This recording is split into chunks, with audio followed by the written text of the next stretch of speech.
enseigne-nous à discerner et comprendre ta volonté. Dispose le cœur de chacun, Seigneur, afin de recevoir cette parole avec beaucoup d'humilité. Sois notre Dieu du début à la fin. Règne comme voix au milieu de nous. Domine sur tout esprit en Seigneur. Tout ce qui n'est pas de toi, soit soumis à l'obéissance de ta parole au nom de Jésus-Christ. Merci Seigneur pour la gloire de ton nom. Au nom puissant de Jésus, nous avons reçu prier. Amen. Amen. Est-ce qu'on peut acclamer pour la gloire du Seigneur?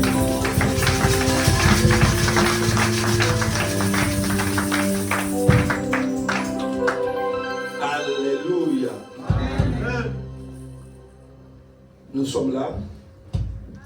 Est-ce que nous sommes là? Amen. Voilà, nous prenons place, les chants prennent place. Allez-y vous asseoir là. Souvent vous avez l'habitude de sortir, de séparer notre vie. C'est là où ça a été préparé pour vous. Il y a les chaises. Si ce n'est pas suffisant, vous pouvez.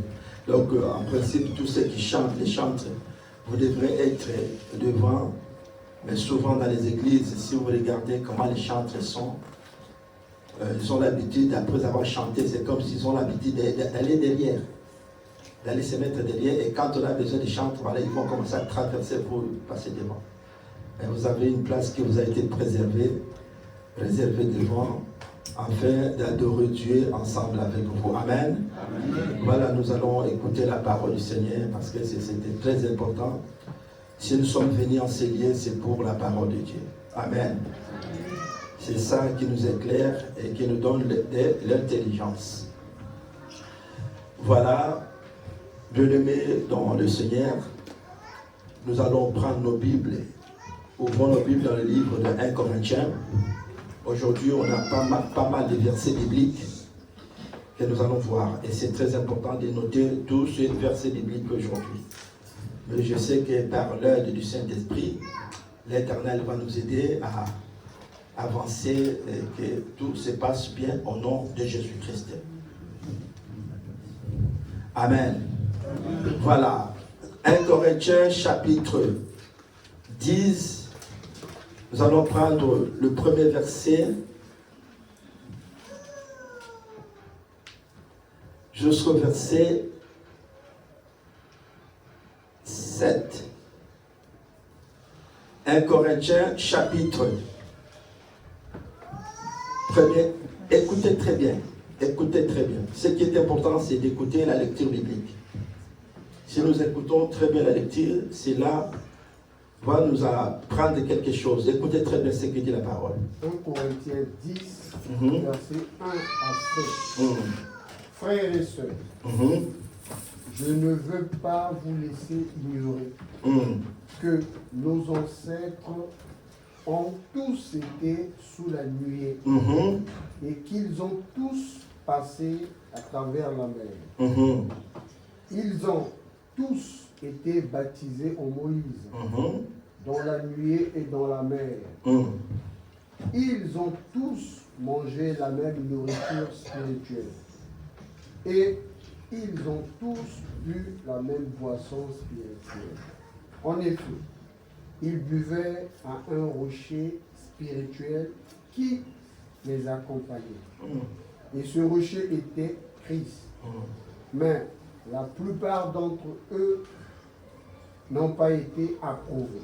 La plupart d'entre eux n'ont pas été approuvés. Dans ma version, c'est dit, la plupart d'entre eux ne furent point agréables à Dieu.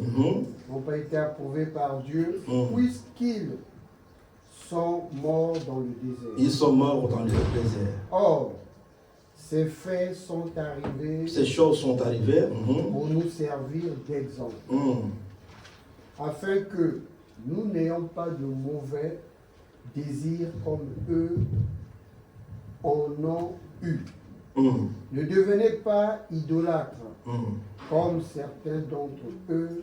En effet, il est écrit, le peuple s'assit pour manger et pour boire, puis ils se levèrent pour s'amuser à l'heure. Est-ce qu'on peut acclamer pour la parole du Seigneur? Amen. Alléluia. Bien-aimés dans le Seigneur, le thème de cet après-midi que nous allons partager ensemble, je l'ai intitulé « Prenez garde dans sa marche, étant fils de Dieu, pour ne pas être surpris. » Amen. Prenez garde dans sa marche, étant fils de Dieu, pour ne pas être surpris.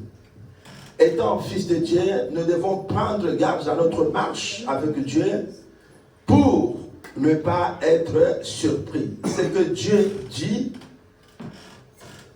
par la bouche de l'apôtre Paul. Amen. Bien-aimés, voici un message de la fin du temps. Un message qui ne va pas parfois te plaire. Souvent, les messages de la fin du temps ne plaisent pas à certaines personnes. Parce que c'est un message d'un avertissement. Un message qui demande beaucoup de rigueur et beaucoup d'être discipliné dans la marche chrétienne. Et souvent, c'est un message que beaucoup n'apprécient pas dans les églises. Et qu'un message, si vous prêchiez souvent de ces genres de messages, vous n'êtes pas parfois le bienvenu dans l'église. Parfois, même ceux qui se disent à des fois, qui soutiennent l'œuvre de Dieu, qui soutiennent l'église. Et s'ils se retrouvent véritablement dans ce genre de messages, ils n'ont pas tendance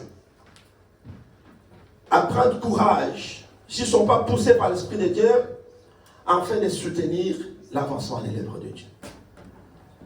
Mais cela ne nous empêche pas, car la Bible dit, vous connaîtrez la vérité, et la vérité vous affranchira. Alléluia. Amen. Du moment où nous nous tenons sur la chair, nous pouvons que prêcher ce qui est la vérité de la Bible ou de la parole de Dieu. Amen. Amen. Peu importe ce qui arrive, nous devons prêcher la vérité. Que les hommes soient d'accord avec vous ou pas, qu'ils aiment ou pas, si c'est la vérité, pourvu que vous avez fait votre devoir envers celui qui vous a appelé. Parce que nous ne sommes pas appelés par les hommes. Et non plus on va plaire aux hommes, mais nous sommes appelés à Dieu. Nous devons plaire à celui qui nous a appelés. Amen. Alléluia. Bien-aimé, il y a quelques semaines après où on parlait de l'alliance, de notre alliance avec Dieu, et nous avons expliqué ce qu'était de l'alliance. Mais il y a une chose que nous devrons comprendre cet après-midi, que le fait d'être en alliance avec l'Éternel Dieu, que le fait de faire l'alliance avec Dieu, cela ne nous préserve pas de tout bien-aimé dans le Seigneur. Peu importe l'alliance que nous pouvons avoir avec le Seigneur Dieu, cela ne nous préserve pas de tout. C'est pourquoi, bien aimé dans le Seigneur, nous allons prendre notre verset biblique. Par rapport à ces versets, je sais que petit à petit, je vais peut-être finir avec ces versets, mais que chacun de nous puisse avoir le temps de méditer, de prendre ces versets, de ce que dit ces versets de 1 Corinthiens chapitre 10. Mais je voudrais qu'on nous prenne un peu le verset de l'évangile de Luc chapitre 6, avant même d'aller ouvrir dans ces épîtres de Paul aux Corinthiens. Luc chapitre 6, verset 12, que tout le monde connaît très bien. Mais si on peut nous lire ces passages bibliques de Luc chapitre 6, si l'homme de Dieu peut nous lire, nous faire la lecture. Luc chapitre 6, verset 12 on nous fait la lecture jusqu'au verset 16. Suivez très bien, mon frère, ma soeur dans le Seigneur. À cette époque-là, Jésus se retira sur la montagne pour prier. Écoutez très bien ce que dit la parole de Dieu. Il passa toute la nuit à prier Dieu. Jésus passa toute la nuit, comme dit sa parole, pour aller prier Dieu. Quand le jour fut levé, il appela ses disciples.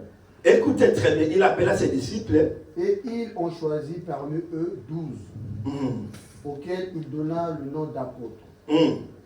Simon, qu'il appela aussi Pierre, André son frère, Jacques, Jean, Philippe, Barthélemy, Matthieu, Thomas, Jacques, fils d'Alphée, Simon appelé le Zélote, Jude, fils de Jacques, et Judas l'Iscariote, celui qui devint un traître. Amen. Est-ce qu'on peut acclamer pour la parole du Seigneur?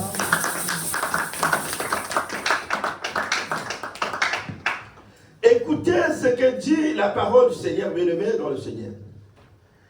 Dans le livre de Luc, chapitre 6, verset 12, à partir du 12e verset jusqu'au verset 16. Là, l'histoire de Dieu, le Seigneur nous parle de l'histoire, comment Dieu, le Seigneur, a choisi les 12 apôtres. Et là, on nous parle aussi de Judas Iscariote, parmi les 12 apôtres que le Seigneur a choisi à établir comme apôtres.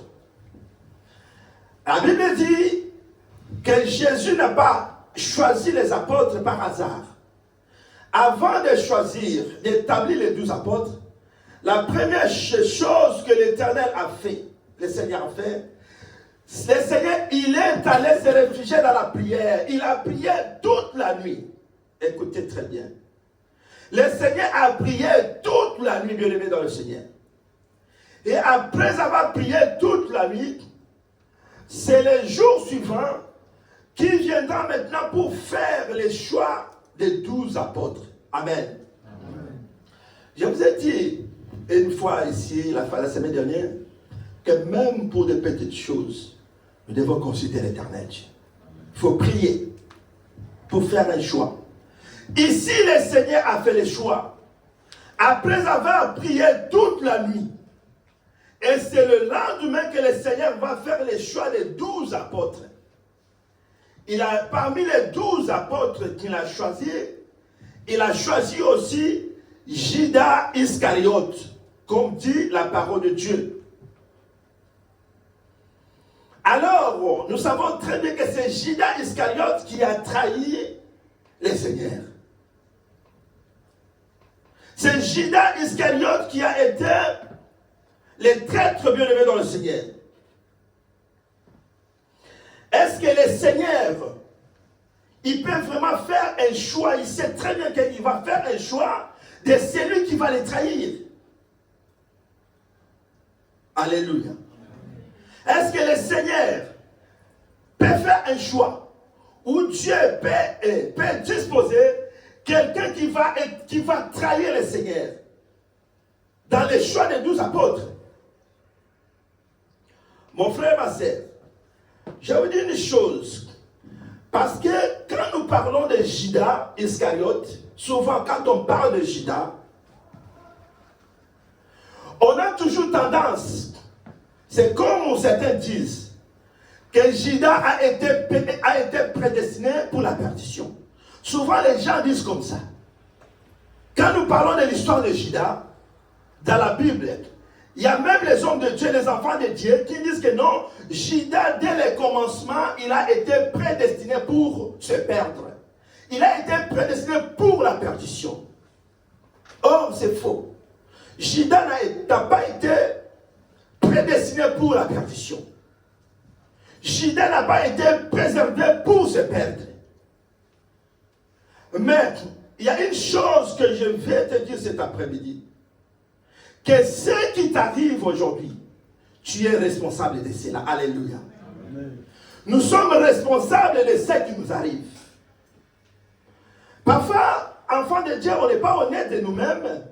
Quand il y a quelque chose qui arrive dans notre vie, il y a un malheur, il y a une situation quelconque qui arrive.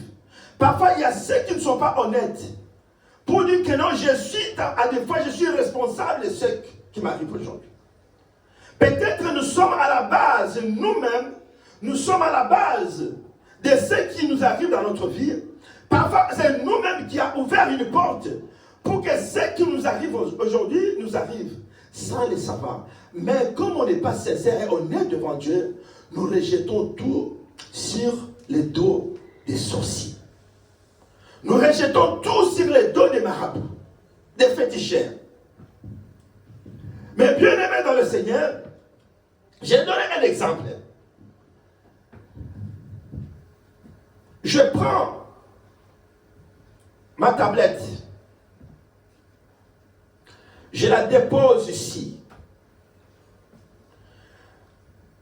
Et je dis que personne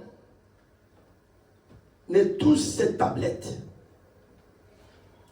Car cette tablette va rester ici pendant 10 ans.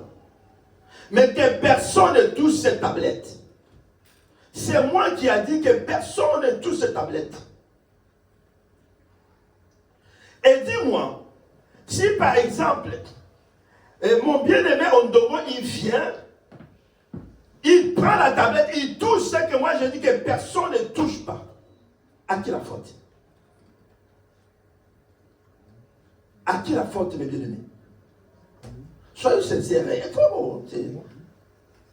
À qui la faute? Qui a pris? Non. Moi j'ai posé ma tablette, je dis que personne. Vous êtes là, j'ai dit que personne ne touche ça. Ça va rester là, tant que cela va rester là. Mais il y a maintenant celui qui a écouté, il vient maintenant, il va toucher. Je demande à qui la faute? À celui qui a déposé ou bien à celui qui a touché? Alléluia. Amen. Et c'est ça, bien aimé dans le Seigneur. Parce qu'une sentence a été déjà prononcée. Une sentence de la condamnation a été déjà prononcée. Sans le savoir. Mais la personne qui vient toucher cela, parce qu'on a dit de ne pas toucher, mais comme il a touché, comme une sentence a été déjà prononcée quelque part, c'est-à-dire que la personne qui a touché, il doit être condamné pendant 10 ans. Parce que ça a été mis là pour ne pas toucher ça pendant 10 ans. Alléluia. Judas Iscariote, tu bien aimé dans le Seigneur. Quand nous disons, quand les gens disent que non, Judas il est un fils de perdition qui l'a destiné à la perdition. D'ailleurs, si nous prenons même les noms que les parents de Judas l'ont donné, Judas, c'est un bon nom qu'on lui a donné. Parce que Judas veut dire louer Dieu. Que Dieu soit loué. Que l'Éternel soit loué. C'est ça le nom de Judas. Judas n'a pas été prédestiné, bien aimé, à une malédiction, ni à une condamnation que nous pouvons nous imaginer, comme disent certaines personnes bien aimées dans le Seigneur. Mais qu'est-ce qui va se passer dans la vie de Judas, bien aimé? Judas, qui était parmi, la Bible dit, il était parmi les 12 apôtres du Seigneur Jésus-Christ. Ça veut dire que Judas, parmi les... On va lire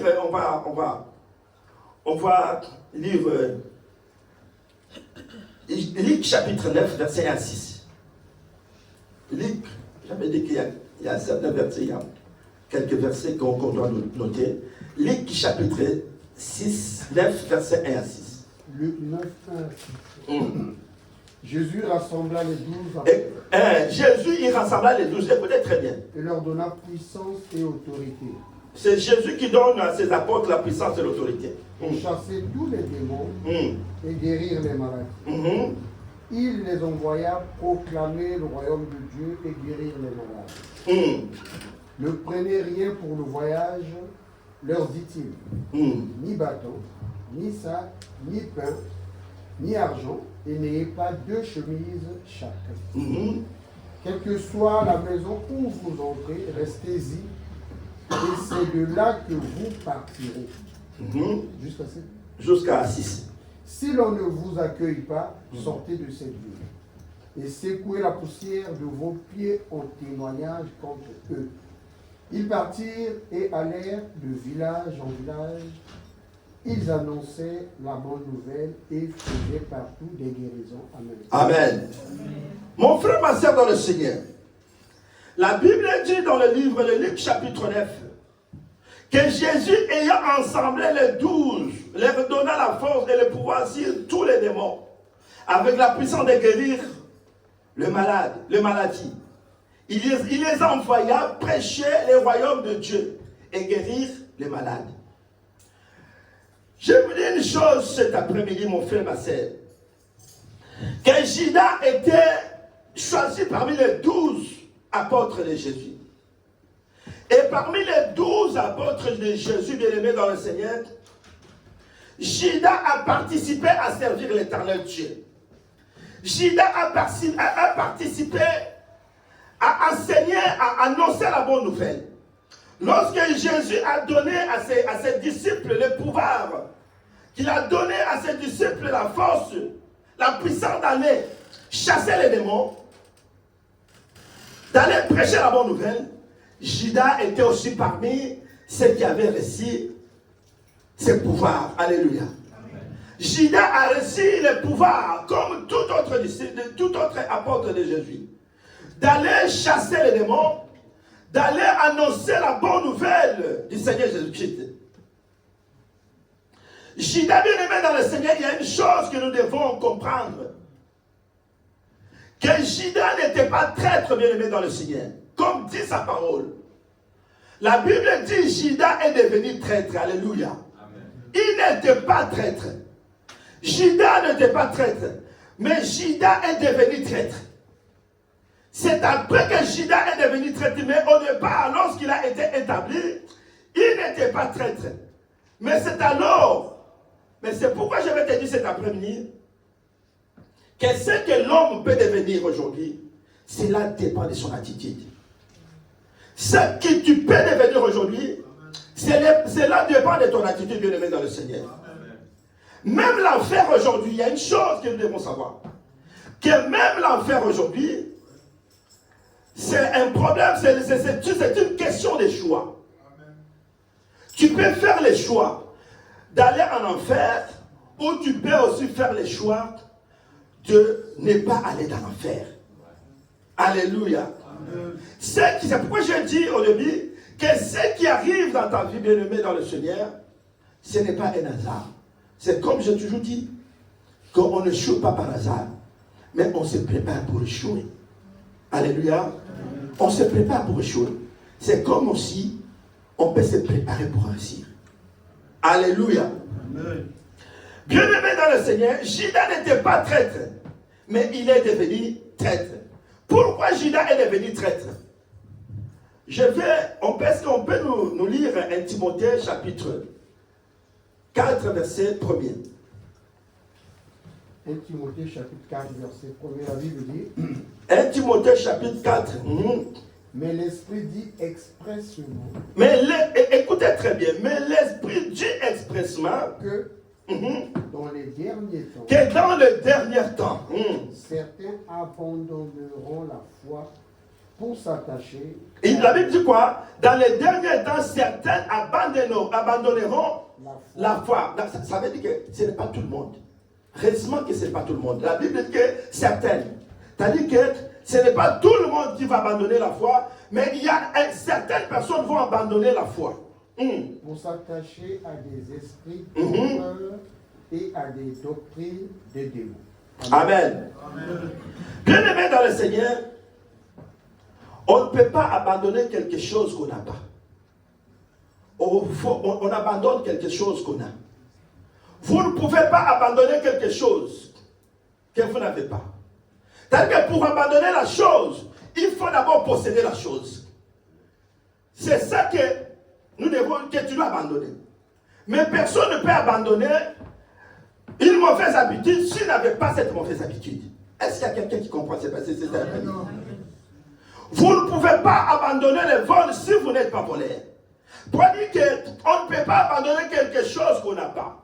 C'est-à-dire que si on abandonne quelque chose, c'est-à-dire qu'on possédait la chose et on a abandonné la chose. Judas, bien aimé dans le Seigneur, il était un disciple tout établi. Il était un disciple bien-aimé dans le Seigneur, tout affermi, comme tous les autres disciples. Mais c'est après que Judas a choisi délibérément ou volontairement de devenir un traître. C'est après que Judas est devenu un traître. Mais Judas n'était pas un traître au départ.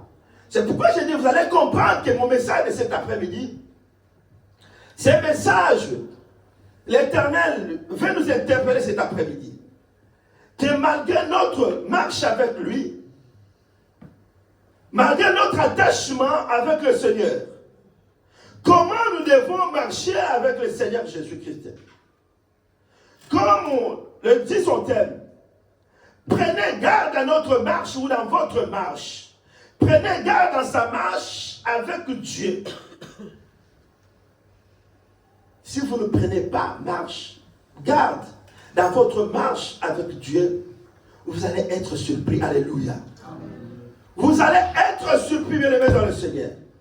Ceux qui disent que non, si tu as donné au Seigneur Jésus, tu as donné ta vie et que tu es sauvé, et que rien pour toi, non, tu es sauvé. Rien ne peut se passer. C'est pourquoi j'ai toujours dit, si tout la doctrine de l'universalité qui dit que si on est sauvé, que tout le monde sera sauvé.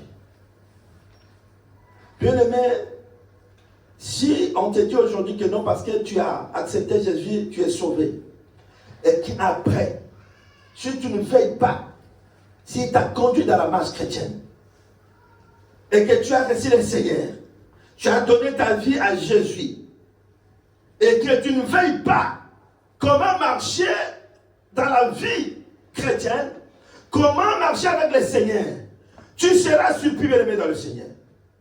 Tu seras surpris. Peu importe la qualification que tu peux avoir, que tu sois homme de Dieu, que tu sois enfant de Dieu, si tu te dis aujourd'hui que non, parce que j'ai reçu le Seigneur, je suis prédicateur de l'évangile, je prêche l'évangile de Dieu, et que tu ne prends pas garde à ta marche avec le Seigneur, tu seras surpris, mon frère, ma sœur. Alléluia. Amen. Alléluia. Amen. Les statuts des serviteurs de Dieu, les statuts d'un enfant de Dieu, cela ne te garantit pas, ne te donne pas la sécurité éternelle étant enfant de Dieu ou fils de Dieu. Les statuts que tu as d'enfant de Dieu ou de fils de Dieu bien-aimé dans le Seigneur, cela ne sécurise pas éternellement ta vie. Alléluia. Amen. Cela ne sécurise pas éternellement ta vie. Judas était un disciple accompli de Dieu. Un disciple accompli de Jésus. Mais regarde comment la vie de Judas est allée finir. C'est ça aujourd'hui. Nous n'allons pas vous poser des questions. C'est ça que nous voyons aujourd'hui. Il était serviteur de Dieu. Il était enfant de Dieu. Il menait une vie fervente de la prière. Mais regardez aujourd'hui, qu'est-ce qu'il est devenu? Regardez, qu'est-ce qu'il est devenu aujourd'hui? Parce qu'il n'a pas pris garde dans sa marche avec le Seigneur. Alléluia. Amen. Il s'est contenté seulement du statut qu'il a d'enfant de Dieu. Du statut qu'il a. Mais si nous lisons la Bible, ce qui est bien, que malgré la trahison de Judas, parce que Judas est allé quand même, quand il a vu que non, ce que je fais, j'ai commis un grand péché, il est allé restituer tout ce qu'il avait pris. C'est les principaux sacrificateurs. Alléluia. Il est allé restituer. Ce qui est important dans notre vie, étant enfant de Dieu, ce qui est important, bien-aimé, ce n'est pas parce que nous sommes dans le Seigneur que nous ne pouvons pas connaître des erreurs, qu'on ne peut pas pécher. Bien sûr, on peut être enfant de Dieu. On peut commettre des erreurs. On peut pécher étant enfant de Dieu. dans le Seigneur. Mais ce que la Bible nous recommande, lorsque nous avons péché, lorsque nous avons commis des erreurs devant l'Éternel Dieu, c'est que la Bible nous recommande de reconnaître, de renoncer et de demander pardon à l'Éternel Dieu. Alléluia. Amen. De reconnaître, de renoncer et de demander pardon à l'Éternel Dieu. Alléluia. Amen. Mon frère, ma sœur, regarde Pierre. Pierre, il a régné le Seigneur. 3 fois qu'il a régné le Seigneur. Mais ce qui est un peu plus grand, parce que Pierre a reconnu qu'il a tombé plus bas. Il est tombé dans le péché. Et il est allé demander pardon à l'Éternel. Pierre, il a demandé pardon. Alléluia. Amen. Il s'est humilié, il s'est prosterné pour demander à l'Éternel Dieu pardon. Alléluia. Bien-aimé dans le Seigneur, ce qui t'arrive aujourd'hui, ce qui arrive à votre vie aujourd'hui, vous êtes responsable de cela. Regardez, si nous lisons dans la Bible ce qui est arrivé à Salomon dans la Bible. La Bible dit Samson, pardon, c'est pas Salomon, c'est Samson, pardon. Parlez de Samson. Que ce qui est arrivé à Samson, la Bible dit Samson a connu 3 prostituées avant. Il a connu 3 prostituées, mais la dernière prostituée qu'elle a connue, c'est Dalila. Mais la Bible dit son cœur, le cœur de Samson, s'est attaché à Dalila. Et c'est ça qui a mené même la chute de Samson. Vous savez comment Samson est allé finir sa vie? Vous savez qui a trahi de cet attachement dont nous parlons cet après-midi? Que ce qui nous arrive aujourd'hui, tu es responsable de cela. Alléluia. Amen. Ce qui arrive, même dans ta maison, dans ta vie, il ne faut pas te poser des questions. Examine ta vie très bien. Et ce qui est en train de se passer dans ta vie, est-ce que tu es là-dedans? Tu es innocent? Ou tu fais partie des coupables de ce qui se passe aujourd'hui dans ta vie? Alléluia. Alléluia. Amen. C'est très important, bien aimé dans le Seigneur, de comprendre toutes ces choses. Alors, je vais revenir un peu plus vite parce qu'on va clôturer. Je vais revenir un peu plus vite sur l'épître de 1 Corinthiens que nous avons lu, 1 Corinthiens chapitre 10. Si nous pouvons prendre 1 Corinthiens, c'est là où je vais reprendre. 1 Corinthiens chapitre 10, au premier verset, je vais lire. Écoutez, frères, je ne veux pas que vous ignoriez que vos pères ont tous été sous la nuée, qu'ils ont tous passé à travers de la mer, qu'ils ont tous été baptisés à Moïse dans la nuée et dans la mer, qu'ils ont tous mangé le même aliment spirituel et qu'ils ont tous bu le même breuvage spirituel, car ils buvaient à un rocher spirituel qui les suivait, et les rochers étaient Christ. Mais la plupart d'entre eux ne furent point agréables à Dieu, puisqu'ils périrent dans les déserts. Or, ces choses sont arrivées pour nous servir d'exemple, afin que nous n'ayons pas de mauvais désirs comme ils en ont eu. Alléluia. Amen. Ne devenez point idolâtres, comme quelques-uns de, selon qu'il est écrit, le peuple s'assit pour manger et pour boire, puis ils se levèrent pour se divertir. Alléluia. Amen. Écoutez, bien aimés dans le Seigneur, qu'est-ce qui va se passer ici avec les enfants d'Israël? Je l'ai dit dans le livre de 1 Corinthiens chapitre 10, verset 1er. Qu'est-ce qui va se passer? Ici, apôtre Paul, il nous interpelle, bien aimés dans le Seigneur. Il est en train de nous interpeller. Comment les enfants d'Israël, comment ils ont vécu et à leur sortie de l'Égypte, bien aimés dans le Seigneur. Quand nous parlons de l'Égypte, l'Égypte, c'est l'image de Satan. Et quand nous parlons des pharaons, les pharaons, c'est l'image de Satan. Et l'Égypte, c'est l'image du monde. Mais qu'est-ce qui va se passer? La Bible dit ici, la première des choses, que dit la Bible? Que vos pères ont tous été sous la nuée, qu'ils ont tous passé au travers de la mer Rouge, de la mer. Qu'ils ont tous été baptisés à Moïse dans la nuée et dans la mer. Voilà.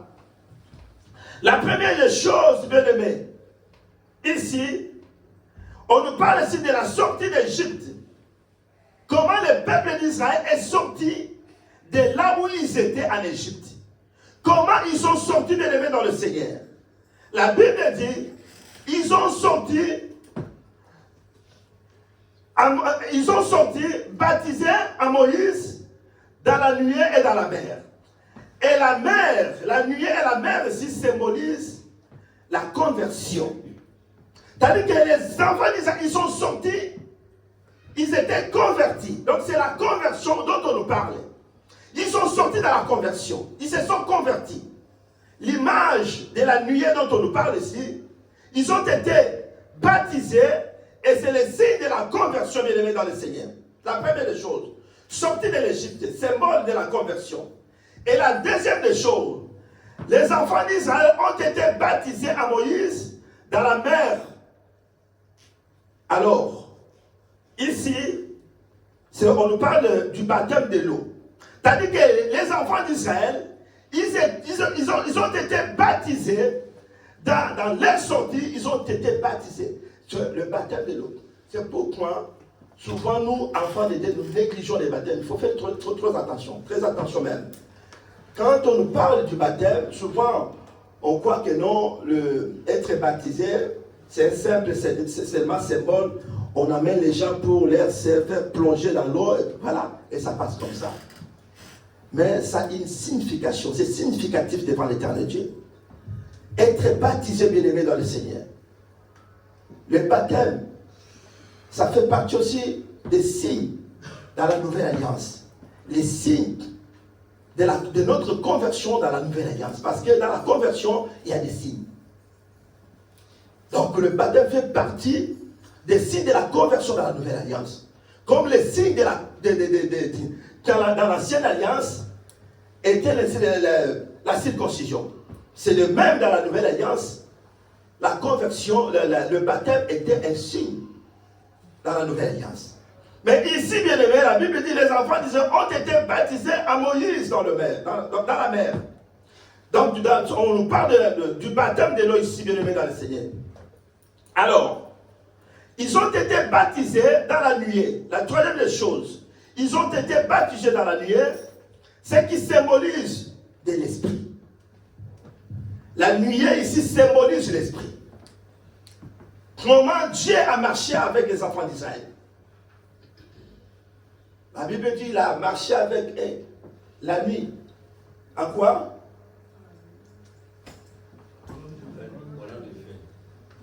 Oh. Dieu a marché avec les enfants d'Israël pendant la nuit et le jour. Et il a marché avec eux la nuit. Comment il marchait avec eux? Dans la colère de quoi? Et la journée? La nuit, bien aimé, c'est symbole de l'esprit. Il marchait par l'esprit, dans l'esprit, bien aimé dans le Seigneur. C'est ça la troisième chose dont révèle ici apôtre Paul pour nous avertir, pour nous mettre en garde. Comment les enfants d'Israël, ils sont sortis de là où ils étaient et comment ils marchaient avec l'Éternel. Et la quatrième chose, la Bible dit, qu'est-ce que dit la quatrième chose? Il dit, à part, ils ont marché dans la nuée, et la quatrième chose, la Bible dit, Vous m'excusez un peu. Allez m'excuser. La quatrième chose, la Bible dit, ils ont tous mangé le même aliment spirituel. Ils ont tous bu le même breuvage spirituel. Ici, bien aimés dans le Seigneur, l'aliment spirituel dont on nous parle ici, c'est l'image de la Sainte Seine. Alléluia. Amen. L'image de la Sainte Seine. Ils ont tous mangé. Vous connaissez l'histoire des enfants d'Israël. Mais regarde ce qui va se passer, que l'apôtre Paul va interpeller au peuple maintenant comment nous avons marché avec le Seigneur. Et qu'est-ce qui va nous arriver après avoir sorti. On était avec Dieu, on a marché avec Dieu, mais qu'est-ce qui va suivre après? Donc, c'est l'image de la Sainte Seine parce qu'ils ont tous mangé, comme dit la parole de Dieu, ils ont bu, bien aimé, qui est l'image de la Sainte Seine.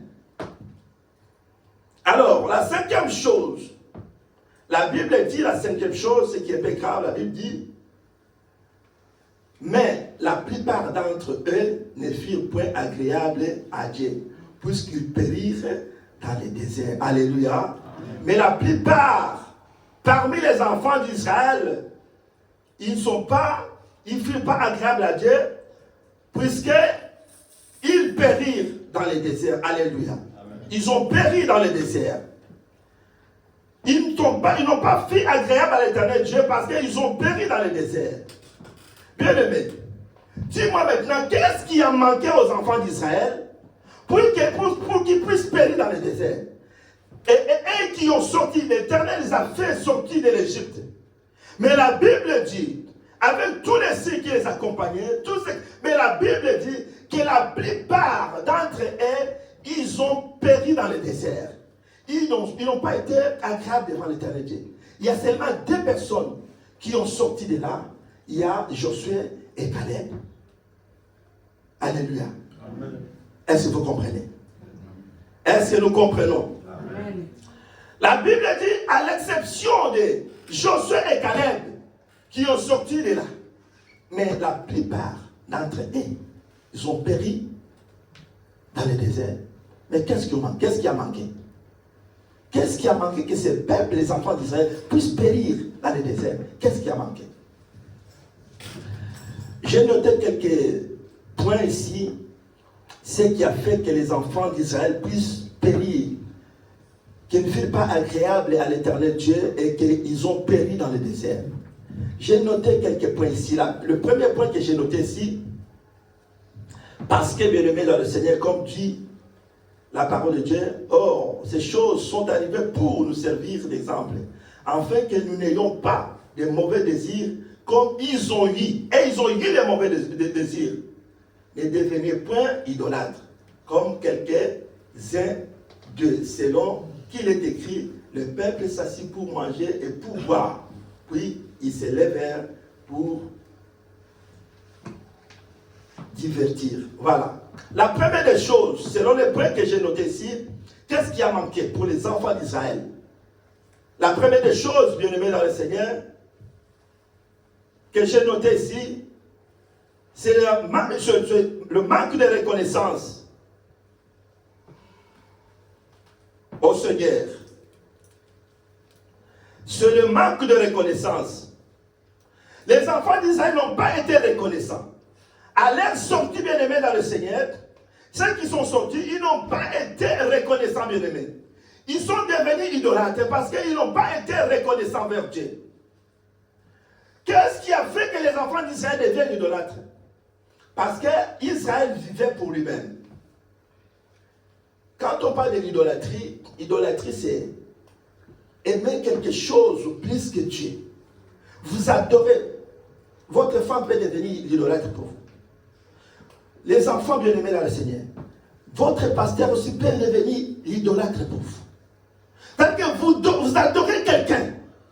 Appelez votre nom, la personne donc qui est devant vous, vous l'adorez plus que votre Dieu.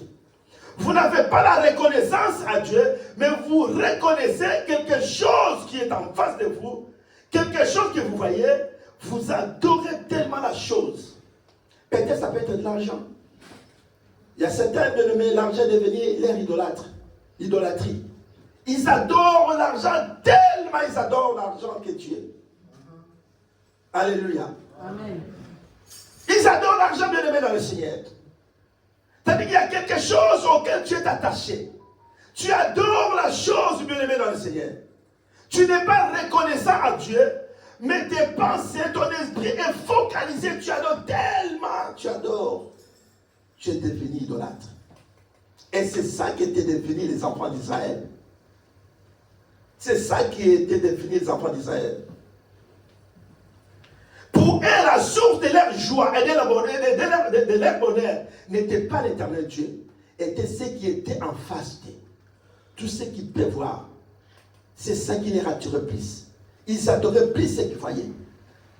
À tel point qu'ils ont bien aimé, régné, ils ont été méconnaissants à l'éternel Dieu.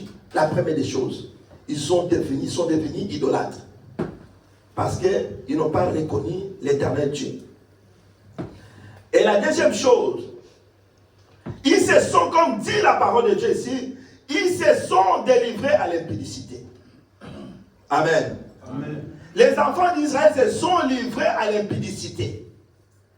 Nous savons, quand on parle de l'impudicité, on peut parler de l'impudicité sous plusieurs formes. Nous pouvons parler de l'impudicité physique, donc quelqu'un qui couche avec une femme en dehors du mariage. On peut aussi parler de l'impudicité en parole. Donc aujourd'hui, il y a de l'impudicité en parole maintenant, sur Internet. Parmi les enfants de Dieu maintenant qui font ça. Tu n'as jamais connu un mari, mais vous avez déjà tout fait sur Internet. L'impudicité en parole. Vous avez déjà fait des actes sexuels, vous faites des rapports sexuels sur Internet. Quelqu'un est là, toi tu es de l'autre côté, tu te déshabilles, tu fais des rapports sexuels sur Internet. C'est ça l'impudicité, bien-aimé. En parole. Il y a des gens comme ça qui sont livrés à cette vie-là. Et parmi ces gens-là, fait partie les enfants de Dieu. Les enfants de Dieu, ils sont dans ça, ils aiment ça. Mais dans leur bouche, non, nous sommes enfants de Dieu. J'ai donné ma vie au Seigneur, j'ai été baptisé à 1000, je ne sais pas 1000 combien. Le problème, ce n'est pas d'être baptisé, ce n'est pas à 1000 combien. Le problème est comment tu mènes ta vie avec le Seigneur. Amen. Comment tu marches avec le Seigneur. Parce que si l'Éternel venait aujourd'hui, il ne va pas te voir les années passées, il va voir la personne que tu es aujourd'hui. Alléluia. Amen. Il faut abandonner toutes ces choses. Mon frère, ma soeur, il ne faut pas rester derrière toutes ces choses. Ça va t'amener à rien. Tu es en train de pécher pour rien. Quelqu'un que tu ne vois pas, tu fais des choses horribles. Tu fais pécher ton esprit, ton âme, pour que tu sois conduit en enfer, alors que tu n'as jamais rencontré la personne. Nous devons faire attention. Alléluia. Amen. Alléluia. Amen. Bien-aimé dans le Seigneur, il y a aussi une sorte d'autre impudicité, l'impudicité spirituelle. L'impudicité spirituelle que nous connaissons aujourd'hui. Les enfants de Dieu, ils ont beaucoup de pères spirituels. Moindre problème, s'il va ici, il n'a pas de solution, il va sur Internet, il va commencer à payer. Daddy, j'ai un problème aujourd'hui, j'ai un problème, Daddy. Si ça ne va pas, il met un mois, il ne trouve pas la solution, il change aussi Bishop. Ça ne va pas ici. Il va chez Bishop, ça ne va pas, il va changer, c'est pas cardinal. C'est ça qui est devenu enfant de Dieu aujourd'hui. Une félicité spirituelle. On n'est pas focalisé, nos yeux ne sont pas focalisés sur Christ, nous sommes focalisés sur les hommes de Dieu. Oh, ta solution, ton problème n'est pas par rapport à l'homme de Dieu, mais ton problème est par rapport à ta femme avec le Seigneur. Amen. Alléluia. Amen. Confie-toi à l'éternel Dieu. Confie tes problèmes à l'éternel Dieu bien-aimé. Nous traitons aujourd'hui les hommes de Dieu, ils n'ont pas la puissance. C'est toi-même qui n'as pas la puissance. Quelle puissance que tu as? Si tu avais la puissance, il faut avoir la réponse dans ton problème. Mais si tu n'as pas la réponse, tu vas aller chercher. C'est-à-dire que toi-même, tu n'as pas la puissance. Mais comment tu vas chercher la puissance ailleurs? Nous sommes devenus des impudiques spirituels. On va tenter par-ci, par-là. On va là, ça me touche, ça te touche, ça ne va pas. Tu cherches, tu touches, ça ne va pas. On te dit non, il faut s'asseoir, il faut s'asseoir. Quand tu viens à l'Éternel, tu dois être brisé. Tu dis non, le brisement, je ne fais pas, je vais aller chez les bishops. Avec les non-brisements. Alléluia. Amen. Il y a aussi l'impudicité, bien aimé. Ceux qui sont devenus les enfants d'Israël, l'impudicité dans l'habillement, c'est très important. Aujourd'hui, les enfants de Dieu, il y a une confusion totale. Regarde l'habillement des enfants de Dieu. C'est pourquoi moi, je suis enfant, je préfère que ce soit, qu'on soit seulement que l'hiver reste pour toujours. Parce que l'hiver, moi, je trouve que ça nous aide. On s'habille comme des robots, on ne sait même pas, on s'habille comme des robots. Regarde comment les gens marchent, bien habillés, des manteaux de la tête aux pieds. On cache tout. Mais regarde quand l'été, le mois d'avril va arriver, ouh! Même les cordons ombilicaux, les ombiliques qui sont cachés, chacun veut faire c'est pas. On doit voir mon cordon ici, si ça a été caché, il faut qu'on voie quelle est la couleur de mon cordon ombilical. Il faut qu'on voie. Et même les caleçons, maintenant, on dit que c'est les fashion. Donc la caleçon, donc il va, quand je vois les jeunes aujourd'hui, avec le pantalon jeans, il va descendre les pantalons comme ça, les pantalons descendent jusqu'en bas, et puis maintenant les caleçons. Ces caleçons, ils sont même sales, c'est pas propre, c'est sale. Et fashion. Oui, il dit fashion. Alléluia. Amen. Alléluia. L'impudicité, bien aimé, dans notre habillement. Toutes ces choses, ce sont qui ont conduit les enfants d'Israël, bien aimés dans le Seigneur. C'est pourquoi ici, apôtre Paul, il dit, or ces choses sont arrivées pour nous servir d'exemple, afin que nous n'ayons pas de mauvais désirs, comme ils en ont eu. Ces choses sont arrivées, c'est un avertissement, pour ne pas avoir les mauvais désirs comme eux. Parce qu'ils avaient de mauvais désirs. C'est ce qui les a conduits. Ils ont péri. Ils n'ont pas été agréables. Malgré tout ce qu'ils ont vécu, ils ont vu Dieu a commencé à les visiter. Ils ont vu que nous sommes le Dieu qui nous a fait sortir de l'Égypte. Ils ont vu le miracle de Dieu. Mais parmi eux, qui ne sont pas restés attachés, focalisés à la parole. Pour continuer avec le même Dieu, ils ont changé leur attitude. Alléluia. Amen. C'est pourquoi la Bible dit ils ont tous péri. Ils ont tous péri. Alléluia. Amen. Si on ne fait pas garde, on ne prend pas garde à notre conduite, étant enfant de Dieu, bien-aimé dans le Seigneur, peu importe les statuts que tu as aujourd'hui, sache-le très bien que ton statut d'enfant de Dieu n'est pas une sécurité éternelle. Amen. Alléluia. Amen. Tu pourras être surpris à tout moment. Et tu vas chercher les sorciers de ta famille. Certaines choses, ce ne sont pas les sorciers, c'est toi-même. C'est toi-même qui es derrière tout ça. Ça met beaucoup de temps, mais parce que tu n'as jamais compris. Ton attitude, bien-aimé, c'est ça qui fait qu'aujourd'hui, tu continues à souffrir. Ton attitude, bien-aimé. Le jour où tu vas changer ton attitude, de voir les choses autrement. J'ai reçu le Seigneur le jour de mon baptême. J'étais brisé. Comme dit apôtre Paul, maintenant, si je vis, ce n'est plus moi qui vis, c'est Christ qui vit à moi. Ce jour-là, bien-aimé, que tu vas prendre conscience de prendre une autre nouvelle marche avec le Seigneur, et tu verras beaucoup de choses vont changer dans ta vie. Amen. Alléluia. Amen. L'Église, nous devons changer notre attitude. Notre marche avec Dieu, notre marche avec le Seigneur, nous devons changer notre façon de voir les choses. Judas, bien-aimé dans le Seigneur, il n'était pas traître, mais il est devenu, la Bible souligne très noir sur blanc, il est devenu traître. Il est devenu. On peut devenir. On peut devenir. C'est ce que je dis ici. On peut devenir. Comme tu es là, aujourd'hui on te va bien. On ne sait pas après 2 ans, 3 ans, qu'est-ce que tu vas devenir. On te va enfant de Dieu. Chrétien ici à l'âge de l'Éternel. Mais il faut attendre encore, peut-être, moi je dis 3 ans, 2 ans, peut-être encore 6 mois. 6 mois, qu'est-ce que tu vas devenir? On ne sait pas qu'est-ce que tu vas devenir après 12 mois, après l'année prochaine, qu'est-ce que tu vas devenir?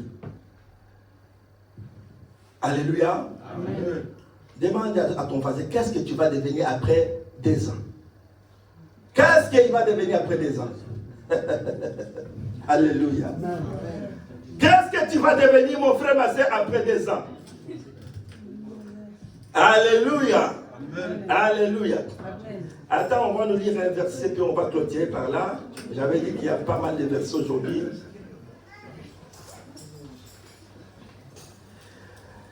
Hébreux chapitre 6, versets 3 à 4. Hébreux chapitre 6, c'est là où nous allons mettre fin.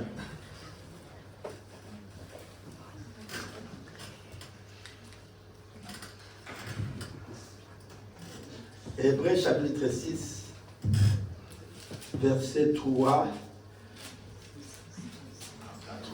à 4. Hébreux 6, 3, 4, la Bible dit, c'est ce que nous ferons si Dieu le permet. En effet, ceux qui ont été une fois éclairés, qui ont goûté aux dons célestes. Écoutez ce qu'il dit la parole. Ici, la Bible dit, ma version, l'homme de Dieu, attends-moi aussi, je vais lire ma version, dit, car il est impossible que ceux qui ont été éclairés une fois, ceux qui ont marché dans la lumière de la parole, qui ont reçu le Saint-Esprit de l'Éternel, une fois ils ont reçu, mais qui ont goûté les dons célestes, qui ont eu part au Saint-Esprit. Et maintenant, l'homme de Dieu, tu peux aller, verset 5. Qui ont goûté à la bonne parole de Dieu et aux puissances du monde à venir, et qui pourtant sont tombés. Il est impossible de les amener une nouvelle fois à changer d'attitude, puisqu'ils crucifient de nouveau pour eux-mêmes le Fils de Dieu. Est-ce qu'on peut acclamer pour le Seigneur? Et le acclamons, c'est là où nous allons achever notre. La Bible dit qui ont goûté la bonne parole de Dieu et le puissant du siècle à venir, et qui sont tombés, soit encore renouvelés et amenés à la repentance, puisqu'ils crucifient pour leur part le Fils de Dieu et l'explose à l'innomnie. Alléluia.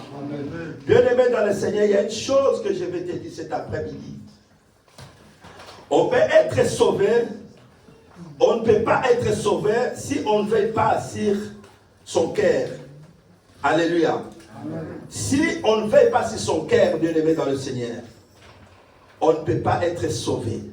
Sinon, on perd le salut. Alléluia. Amen. Alléluia. Amen. Si, bien-aimé, comme nous sommes là, nous ne veillons pas à nos cœurs, bien-aimé, nous allons perdre le salut. Alléluia. Bien-aimé dans le Seigneur, la Bible dit que les enfants d'Israël, ils ont abandonné à un moment la foi. La vraie foi, c'est ce qu'on appelle l'apostasie. Abandon de la foi. À un certain moment, ils ont abandonné la vraie foi, bien-aimée, dans le Seigneur. Ils ont abandonné. Ils ont abandonné l'attachement à Dieu, mais par contre, ils se sont attachés aux choses du monde. Alléluia.